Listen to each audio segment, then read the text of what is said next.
investir au pays? Est-ce que c'est rentable? Est-ce qu'en finalité, vous pouvez nous donner, de par votre expérience, Maître Marie Scopette, les outils, les clés pour toutes les personnes qui ont envie d'investir chez eux, qui pensent qu'ils échouent à domicile et qu'ils arrivent à investir à l'étranger?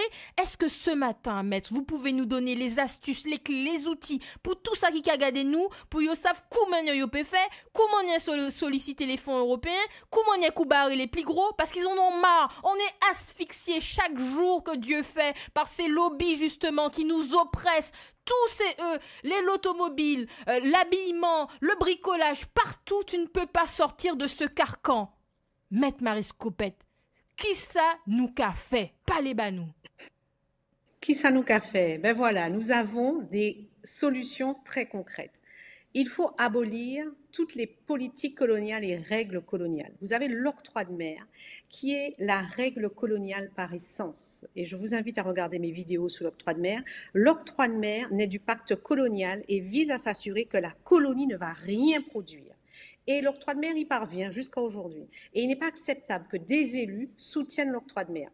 Et là, la Commission en a assez, parce que l'octroi de mer est l'outil qui plombe les entreprises, parce que c'est une taxe que vous ne récupérez jamais, vous devez la payer à l'avance. Donc, première chose, supprimer toutes les règles coloniales, supprimer cet octroi de mer, supprimer l'obédience de la Chambre de commerce et d'industrie, du MEDEF de la Martinique, du MPI de la Martinique, et je vous ai donné toutes les entreprises qui ont délégué leur pouvoir de décision à ce lobby, au lobby d'Eurodom. Il est clairement, ce sont des documents que je peux vous faire circuler, c'est public.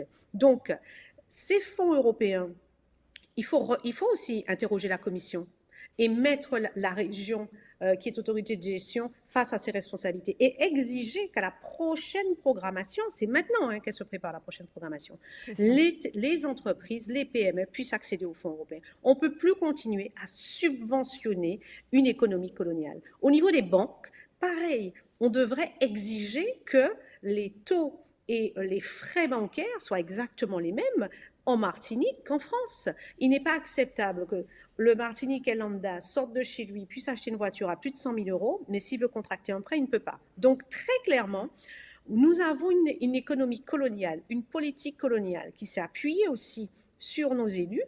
Et il faut maintenant changer de braquet. C'est-à-dire qu'on veut la suppression de cette économie coloniale. On veut que le droit de la concurrence s'applique.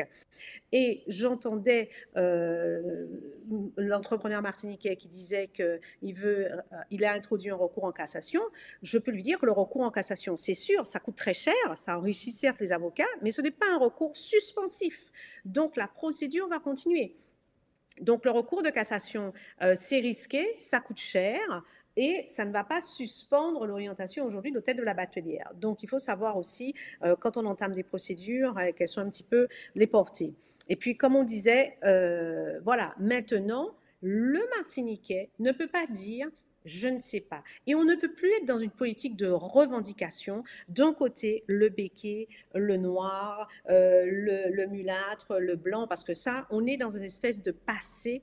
Et tant qu'on ne sort pas de ce passé, parce que notre passé, maintenant, nous avons notre destin en main. Nous savons exactement quels sont les outils qui sont à notre disposition pour agir.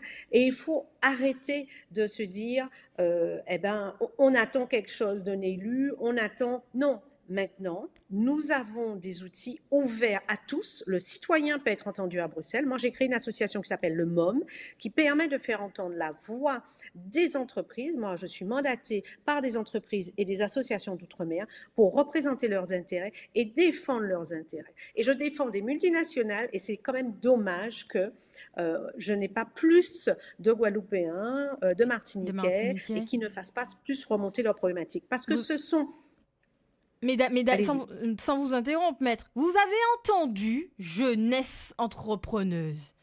C'est important parce qu'on a de jeunes entrepreneurs qui ont perdu espoir, qui se sont dit mais attends, je n'ai pas l'apport pour faire le fonds européen, parce que c'est là aussi qu'il faudrait mettre le doigt dessus, maître Marie Scopette. Ils n'ont pas l'apport pour pouvoir faire ce fameux fonds européen, cette demande de subvention européenne.